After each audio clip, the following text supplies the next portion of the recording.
বিসমিল্লাহির রহমান রহিম। আসসালামু আলাইকুম। জেল আউটসোর্সিংয়ের পক্ষ থেকে আপনাদের সবাইকে আমন্ত্রণ। তো আজকে টিউটোরিয়ালে আমরা লেয়ার প্যানেলের লেয়ার মার্কস নিয়ে আলোচনা করব। তো দেখেন, লেয়ার মার্কসের জিনিসটা যদি আপনি বুঝতে পারেন খুবই সহজ, এবং এই টুলটা দিয়ে আপনি খুব সুন্দর সুন্দর ডিজাইন করতে পারবেন। তো দেখেন, এখানে আমার একটা ইমেজ আছে। এই যে ইমেজটা, আমরা যদি এই ইমেজটাকে সবার উপরে নিয়ে যাচ্ছি এবং এই অন্যান্যগুলো আমরা ডিলিট করে দিচ্ছি। তো দেখেন, এই লেয়ার মার্কস হচ্ছে, আমরা জানি মাস্ক পরে আমরা কি করে থাকি, মুখ ঢেকে থাকি। ঠিক একইভাবে আপনি কোনো একটা লেয়ারে যদি মাস্ক ব্যবহার করেন, ওই লেয়ারের কিছু অংশ আপনি ঢেকে দিতে পারবেন, বা যে অংশটা আপনি ঢাকতে চান সে অংশটা আপনি ঢেকে দিতে পারবেন, যে অংশটা আপনি উন্মুক্ত রাখতে চান সেটা উন্মুক্ত রাখতে পারবেন। তো দেখেন, আমি এই লেয়ারটার কিছু অংশ ঢেকে ফেলতে চাচ্ছি। তাহলে আমি কি করলাম, এখানে একটা মার্কস, এই যে লেয়ার মার্কস নিলাম, এখানে আমি ক্লিক করলাম। দেখেন, এই লেয়ারের সাথে এখন দেখেন লেয়ার একটা মার্কস আপনার যুক্ত হয়ে গেছে।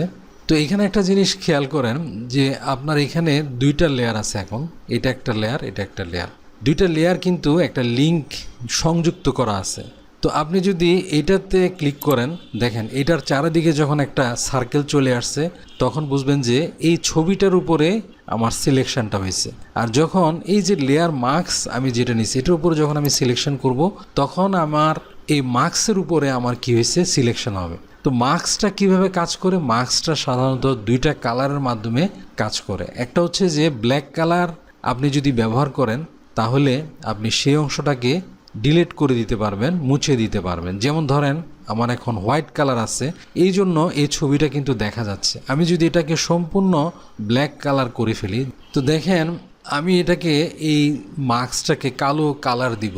তো কালো কালার যখন আমি দিব, তখন আমার এই লেয়ারটা সম্পূর্ণ ঢেকে যাবে। তো দেখেন, আমার এখানে কালারটা আমাকে চেঞ্জ করে নিতে হবে। যেমন এখন উপরে আপনার সাদা আছে, হোয়াইট কালার আছে, আমাকে ব্ল্যাক কালার করতে হবে। এই যে আমি ব্ল্যাক কালার করে নিলাম। তো এখন আমি দেখেন অল্টার ব্যাক স্পেস দিব। দেখেন আমি অল্টার ব্যাক স্পেস দিচ্ছি। তো আমার এখানে যে লেয়ারটা ছিল, সম্পূর্ণ লেয়ারটা কিন্তু মুছে ফেলছে। আবার যদি আমি এখানে দেখেন এটার কালারটা এখান থেকে চেঞ্জ করতেছি, এখন হোয়াইট কালার আছে। আমি যদি আবার অল্টার ব্যাক স্পেস দিই, এই যে সাদা করে ফেলছি, এখন আমার এই লেয়ারটা দেখা যাচ্ছে। অর্থাৎ আমরা বুঝতে পারছি মার্কসে দুইটা কালার সাধারণত ব্যবহার হয়। যেমন আপনি যদি সাদা কালার ব্যবহার করেন, তাহলে এই লেয়ারটা সম্পূর্ণ দেখা যাবে। আর যদি আপনি ব্ল্যাক কালার ব্যবহার করেন, সম্পূর্ণ এটা ঢেকে যাবে।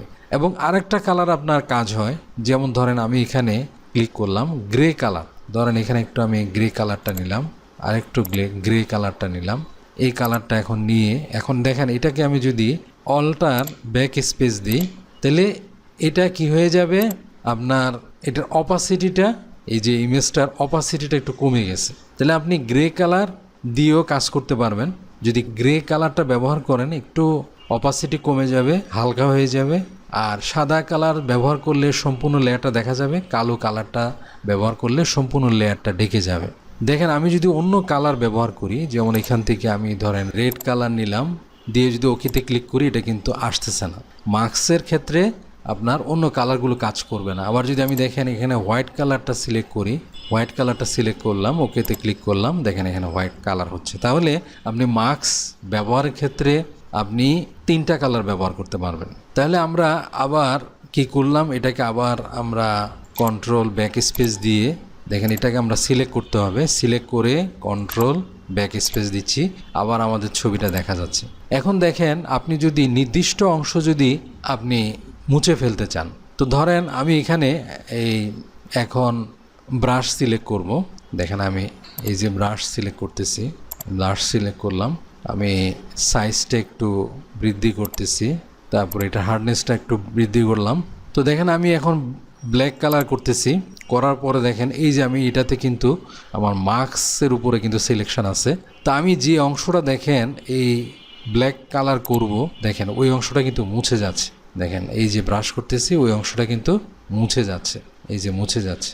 তাহলে এভাবে আমরা যে কোনো জিনিসকে খুব সুন্দরভাবে কিন্তু আমরা ইরেজ করতে পারি। তো এইখানে একটা সুবিধা হচ্ছে কি, যে আপনি অরিজিনাল যে ছবিটা আছে ওটা কিন্তু ঠিক থাকবে। ধরেন আমরা যদি এটার আরেকটা আমরা কপি নিলাম, ডুপ্লিকেট লেয়ার করলাম, এই ডুপ্লিকেট লেয়ার করলাম। ধরুন আমরা এই লেয়ারটাতে আসতেছি, এখন এটাকে উজ্জ্বল করে দিচ্ছি। তো এখানে যখন আমরা ক্লিক করব এটা লিঙ্কটা কিন্তু উঠে গেছে। আবার আমরা যখন এটাকে দেখেন এখান থেকে ক্লিক করে ডিলেট লেয়ার মার্কস আমরা করতে পারি। এই যেখান থেকে মার্কসটা করে দিলাম, ডিলিট করে দিলাম। এখান থেকে দেখেন আমরা এখন যদি এই ইরেজ টুল ব্যবহার করি, এই যে ইরেজ টুল ব্যবহার করলাম, আমরা সাইজটা একটু বৃদ্ধি করলাম। তো দেখেন এভাবেও কিন্তু আমরা কোনো জিনিসকে ডিলিট করতে পারি। এই যে আমরা এটাকে ডিলিট করতে পারি, কিন্তু এইটার সমস্যা হচ্ছে যে আপনি যদি কখনো দরকার হয় এটাকে কিন্তু আবার আগের যখন সেভ করবেন তখন কিন্তু এই ইমেজটাকে আবার আগের অবস্থায় নিয়ে আসতে পারবেন না। কিন্তু আপনি যদি মার্কস ব্যবহার করে কাজ করেন, আমরা এটাকে আবার নিয়ে আসতেছি। ধরেন আপনি এখন এই জিনিসটা মার্কস ব্যবহার করছেন, তাহলে এখন আবার চাচ্ছেন যে আপনার অরিজিনাল ছবিটা নিয়ে আসতে, তাহলে দেখেন আপনি লিঙ্কটা যখন ক্লিক করবেন এটা লিঙ্কটা উঠে যাবে। তারপরে আপনি যদি এখান থেকে মার্কসটা ডিলিট করে দেন, এই যে ডিলিট মার্কস, তাহলে দেখেন আগের অরিজিনাল ছবিটা কিন্তু চলে আসবে। কিন্তু আপনি যদি ইরেজ টুল দিয়ে যদি কাজ করেন তাহলে কিন্তু আগের ছবিতে আপনার যাওয়া যাবে না। তো আমরা আর এখানে মার্কসটা নিলাম। এরপরে দেখেন আবার আমরা এটা এখন আমরা ব্রাশ টুলে সিলেক্ট করতেছি, করে আবার এখানে কিছু অংশ আমরা মুছে ফেললাম। তো দেখেন আমি একটু বেশি মুছে ফেলছি, আমি আবার একটু সাদা করে দিলাম। যে অংশটা মুছে দিলাম দেখেন সাদা করলে আবার ওই অংশটা চলে আসছে, এই অংশটা আবার চলে আসছে। তা আবার আমি কালো করে দিলাম, কালো করে দিলে আবার এখান থেকে আমি মুছতেছি। এরপরে দেখেন অনেক সময় ডিজাইনের ক্ষেত্রে আমরা তো এখন প্রথম লেয়ারটা দেখতেছি। তো আপনি যদি চান যে আমি দ্বিতীয় লেয়ারটার দেখব আমার কতটুকু অংশ মোছা হয়েছে, কতটুকু অংশ মোছা হয় নাই, ওইটা দেখার জন্য দেখেন আপনি এখানে অল্টার প্রেস করে আপনি যদি এই লেয়ারটাতে ক্লিক করেন, মার্কস লেয়ারটাতে যদি ক্লিক করেন, তাহলে এই যে আমরা যে অংশটা ব্ল্যাক করছি সেই অংশটা দেখাচ্ছে, যে অংশটা হোয়াইট আছে সেই অংশটা দেখাচ্ছে। তো আমরা যে দেখেন এই যে ব্ল্যাক করছি এখানে কিন্তু কিছু অংশ হোয়াইট আছে। আপনি ইচ্ছা করলে আরও সুন্দর ডিজাইনের জন্য এখানে আবার আমরা ব্রাশ নিচ্ছি, ব্রাশ নিয়ে দেখেন এটাকে আমরা সুন্দরভাবে ব্ল্যাক করে দিচ্ছি। তাহলে একদম সুন্দরভাবে আমার এখানে অনেক সময় দেখবেন অনেক কাজ করার সময় এভাবে কিছু কিছু অংশ হোয়াইট থাকবে, তখন আপনি নিখুঁতভাবে যে অংশগুলো আপনি ব্ল্যাক করতে চান ওগুলোকে সুন্দরভাবে ব্ল্যাক করে দিবেন, তাহলে পরিপূর্ণভাবে আপনার ওই জিনিসটা মুছে যাবে। আবার যদি আপনি এখানে অল্টার প্রেস করে যদি এখানে যদি ক্লিক করেন তাহলে আবার এই লেয়ারটাতে আপনার এটা দেখাবে ছবিটা। আবার আপনি দেখেন অল্টার ছাড়াও আপনি যদি এখানে ক্লিক করেন তখনও কিন্তু আপনার এটা দেখাবে। আবার যদি আপনি এটাতে ক্লিক করেন এই আপনার লেয়ারটা তো আপনি আসতে পারবেন। এরপরে দেখেন আপনি যদি মার্কসটাকে ডিসেবল করতে চান তাহলে কিবোর্ডের শিফট চেপে ধরে এখানে ক্লিক করবেন, দেখেন আপনার মার্কসটা ডিসেবল হয়ে গেছে। আবার যদি ক্লিক করেন মার্কসটা এনেবল হয়ে গেছে। তারপরে দেখেন এখানে যে দুইটা লেয়ারের মধ্যে যে একটা লিঙ্ক আছে, আপনি যখন ক্লিক করবেন তখন লিঙ্কটা আনলিঙ্ক হয়ে যাবে। আবার যখন আপনি ক্লিক করবেন তখন কিন্তু লিঙ্কটা আবার লিঙ্ক হয়ে যাবে। দেখেন আপনি যখন আনলিঙ্ক করে ফেলবেন তখন দেখেন আমরা এখন সিলেকশন আছে এটাতে, যখন আমি এটাকে সরাবো দেখেন এই যে লেয়ার মার্কসটা কিন্তু সরে যাচ্ছে, যে মার্কসটা আছে এটা কিন্তু সরে যাচ্ছে। আর যখন আমি লিঙ্ক করব, লিঙ্ক করে যখন জিনিসটা সরাবো তাহলে দোনোটা দেখেন লেয়ার একসাথে ট্রান্সফার হবে। এরপরে দেখেন আমি এই ব্যাকগ্রাউন্ডটাকে লেয়ারে তৈরি করে ফেলতেছি, ওকেতে ক্লিক করলাম, আমি এটাকে উপরে নিয়ে যাচ্ছি। আর নিচে ধরেন আমি এখানে একটা কালার আনলাম, ব্ল্যাক কালার, এটাকে আমি দিলাম। তো দেখেন এইটার মধ্যে আমি একটা লেয়ার মার্কস সংযুক্ত করতেছি, দেখেন লেয়ার মার্কস সংযুক্ত করলাম। এটার কালারটা দেখেন ফোরগ্রাউন্ড কালারটা ব্ল্যাক করে দিলাম। তো দেখেন আমি যখন এখান দিয়ে এটা মুছে দিব, দেখেন নিচের এই যে ব্যাকগ্রাউন্ডে যে কালোটা আছে সেটা থাকবে। আমি যদি এটা কালারটা চেঞ্জ করে দিই, দেখেন এটার কালারটা আমি চেঞ্জ করে দিচ্ছি, এটার কালারটা আমি ধরেন সবুজ দিচ্ছি, অল্টার ব্যাক স্পেস দিচ্ছি, দেখেন এটা সবুজ হয়ে গেছে। তো এখন দেখেন আমি আবার এটাতে যাচ্ছি, এটাতে সিলেক্ট করলাম, সিলেক্ট করে আমার এখানে ব্ল্যাক আছে, দেখেন আমি যখন এখান থেকে এই যে ব্ল্যাক করে দিব নিচের দেখেন ব্যাকগ্রাউন্ডের ইয়েটা কিন্তু দেখা যাচ্ছে আমার। তাহলে আশা করি আপনার একটা সিস্টেম বুঝছেন। আমরা আরেকটা জিনিস আপনাদেরকে দেখাচ্ছি, দেখেন আমরা আবার এটাকে ডিলিট করে দিচ্ছি, এখান থেকে ডিলিট লেয়ার মার্কস দিয়ে দিলাম, ছবিটা আবার চলে আসছে। আরেকটা অপশন আছে, আপনি যে কোনো জিনিসের যে অংশটা সিলেক্ট করবেন, সিলেক্ট করে যখন আপনি লেয়ার মার্কসে ক্লিক করবেন তখন ওই অংশটা সিলেক্ট যে অংশটা করছেন সেই অংশটা ছাড়া অন্য অংশগুলো কি হয়ে যাবে, হাইড হয়ে যাবে।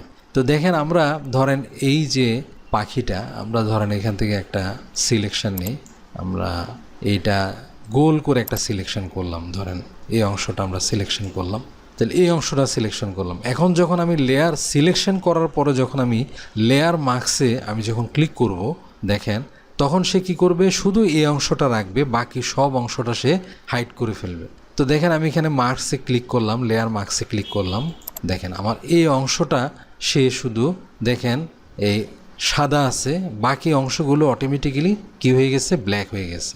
তো এইভাবেও আপনারা বিভিন্ন কিছু সিলেকশন করে যখন আপনি লেয়ার মার্কসে ক্লিক করবেন, শুধু সেই অংশটা আপনার থাকবে, বাকি অংশগুলো হাইড হয়ে যাবে।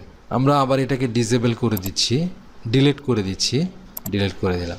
আপনি এইখানে বিভিন্ন ধরেন এই লেসো টুল দিয়ে আপনি এখান থেকে পুরো পাখিটা সিলেকশন করে আপনি যদি এখানে একটা মার্কস দেন, দেখবেন যে শুধু পাখিটা থাকবে, বাকিগুলো আপনার চলে যাবে। তো এইভাবে আপনি মার্কস ব্যবহার করে বিভিন্ন ধরনের সুন্দর সুন্দর ডিজাইন আপনি করতে পারেন। এগুলো আমরা পরবর্তীতে যখন আমরা ডিজাইন করব তখন ডিজাইনে আরও বিস্তারিতভাবে আলোচনা করব। এখানে জাস্ট আপনাকে একটা ধারণা দিলাম যে লেয়ার মার্কসটা সাধারণত কিভাবে ব্যবহার করা হয়। তো এখানে আপনারা বেসিক দুটো জিনিস মনে রাখবেন, যে একটা হচ্ছে ব্ল্যাক দিয়ে আপনি যে অংশটা ঢেকে রাখতে চান সেই অংশটা ব্ল্যাক দিয়ে ঢেকে রাখবেন, আর হোয়াইট দিয়ে যে অংশটা আপনি উন্মুক্ত রাখতে চান সেই অংশটা আপনি হোয়াইট কালার দিয়ে উন্মুক্ত রাখবেন। আর যদি আপনি গ্রে কালার ব্যবহার করেন তাহলে আপনি ছবিটা ঝাপসাভাবে দেখাবেন। তো আশা করি আপনারা লেয়ার মার্কস সম্পর্কে জিনিসটা বুঝতে পারছেন। তো আজ এ পর্যন্তই। পরবর্তী টিউটোরিয়ালে আমরা আরও কিছু বিষয় নিয়ে আলোচনা করব, আরও কিছু বিষয় অপশন আছে সেইগুলো নিয়ে আমরা আলোচনা করব। তো আজ এ পর্যন্তই, আল্লাহ হাফেজ।